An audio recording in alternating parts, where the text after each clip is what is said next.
O que é inflação?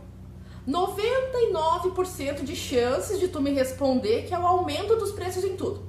Não deixa de ser, mas talvez o que você não saiba é que me respondeu a consequência da inflação. Você está julgando o efeito, não a causa. Mas eu te entendo, porque a inflação é sempre lembrada em tempos de crise econômica e quando acontece o aumento no preço dos produtos e serviços. Mas você provavelmente não sabe de que forma ela acontece. Então eu vou te falar. Ela acontece quando o governo realiza gastos de forma equivocada.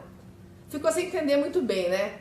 Mas é isso mesmo, eu vou te explicar. Quando o governo gasta mais do que arrecada, a inflação surge. Se o governo está com déficit na arrecadação, ele supre isso através de impostos. E aí então vem a consequência, que é o quê? Tudo aumenta. Exemplos atuais. O governo ligou as impressoras de dinheiro para fornecer à população por diversos programas. E você acha que isso é a troco de nada? Aí você pensa, mas eu já paguei tanto imposto, é só um retorno. Não, senhor. Deveria ser assim, eu concordo, mas não é. Esse dinheiro tão logo vai retornar para os cofres públicos 2 vezes mais do que foi liberado. E sabe como? Não é um dinheiro de impostos que eu ou você já pagamos. Para cobrir essa dívida, vão ter novos custos, ou seja, os impostos e tudo que está ligado a isso vai sim aumentar. A população tem essa ilusão de que quanto mais derem de dinheiro para nós, melhor. Mas não é bem assim, nada é realmente dado. A gente sente caro no bolso depois. Porque quando sobe a taxa de inflação, a gente tem gastos maiores para ter os mesmos produtos de antes. Lembra da moeda de 1 centavo? Dava para comprar alguma coisa com 1 centavo há um tempo atrás. Há bastante tempo atrás. A inflação é isso, é esse fenômeno que fez a moeda de 1 centavo sumir. As compras do mercado, que antes custavam, sei lá, R$1.000, passaram a custar 1.200. E pior, talvez até com menos coisas no carrinho. A inflação te torna mais pobre, isso, pobre eu digo independente da classe social, porque a gente perde poder de compra. Porque o dinheiro se desvaloriza. Mas não é só assim que acontece a inflação. Outra forma é quando tem um aumento no custo da produção de bens. Se os custos aumentam, o preço final do produto também aumenta. E uma terceira forma é a baixa produção. Quando não tem gente suficiente para ajudar na produção de determinado produto. Aí acontece o desequilíbrio entre a oferta e a demanda. E aí você já sabe, né? Quando um produto que as pessoas demandam muito e tem pouco estoque, o preço tende a subir. Se a inflação é algo tão ruim, a deflação com certeza é algo muito bom, porque é a diminuição dos preços. Na verdade, não. A deflação também é ruim, mas de um jeito completamente diferente. A deflação acontece quando os produtos se tornam mais baratos porque falta consumidores. Isso é bom? Eu vou conseguir pagar mais barato pelas coisas. Até quando você tiver um emprego pode ser bom, né? Mas veja bem, quando as empresas não conseguem vender os produtos como vendiam antes, e talvez nem com preços mais baixos, eles vão ter que diminuir o ritmo de produção. E como consequência eles vão fazer o quê? Vão demitir os funcionários. Porque se elas não vendem, não tem faturamento, não tem lucro, elas não têm motivo e nem condições de continuar com aquele número de funcionários.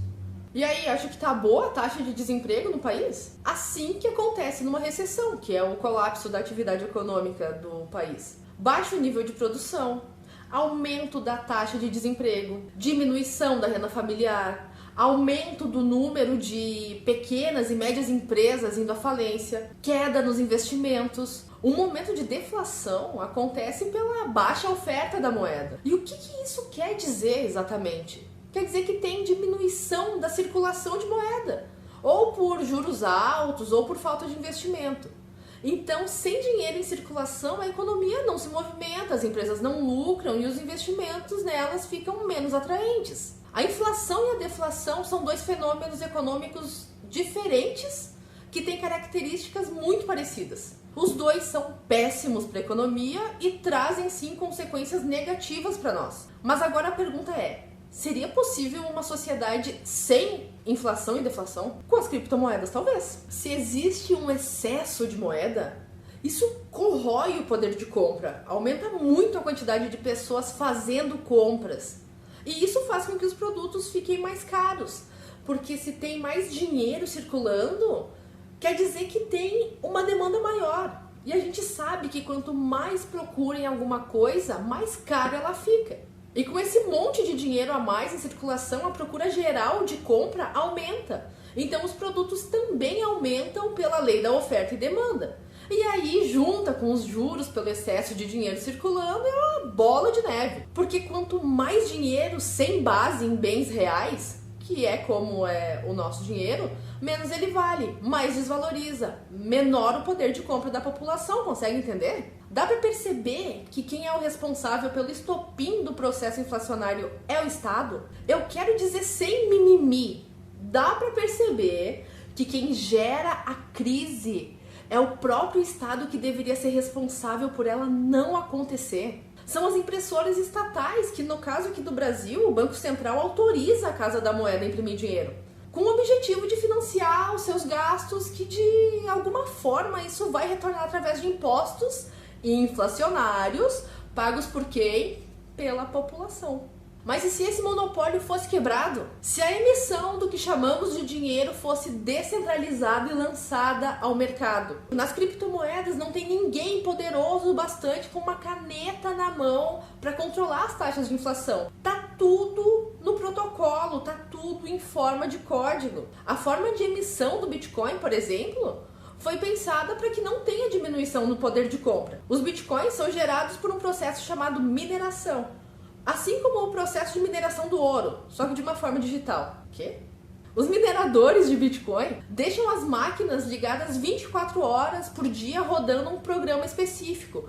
E isso daí cria um sistema competitivo e descentralizado, em que os mineradores são recompensados pelos serviços na hora da liquidação das operações. Por isso, a taxa quando a gente compra um Bitcoin. E é amplamente difundido que o Bitcoin é uma moeda deflacionária. É só dar uma pesquisada rápida no Google para encontrar essa associação e a explicação dela. E ela até que é bem aceita pela comunidade.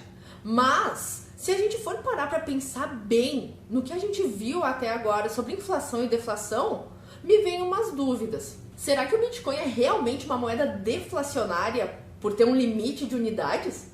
Caso não lembre, só existe a possibilidade de minerar 21 milhões de bitcoins. Ou será que ela é inflacionária, mas de maneira controlada? Já que os blocos são minerados e a partir disso as novas unidades que ainda não estavam em circulação são emitidas. Será que o protocolo de emissão do Bitcoin realmente freia e detém a inflação, reduzindo a oferta, ou ele somente controla? Bom, vendo o conceito de inflação, eu percebo que a forma de emissão do Bitcoin foi pensada para que não tenha uma diminuição do poder de compra ou desvalorização nos moldes dos sistemas monetários tradicionais. E essas coisas são questionamentos reais, porque a gente podia ficar aqui horas discutindo, porque tem defensores de diferentes teses sobre esse ponto, tanto dela ser deflacionária quanto inflacionária. Isso vai mais da interpretação de cada um que estuda as criptomoedas.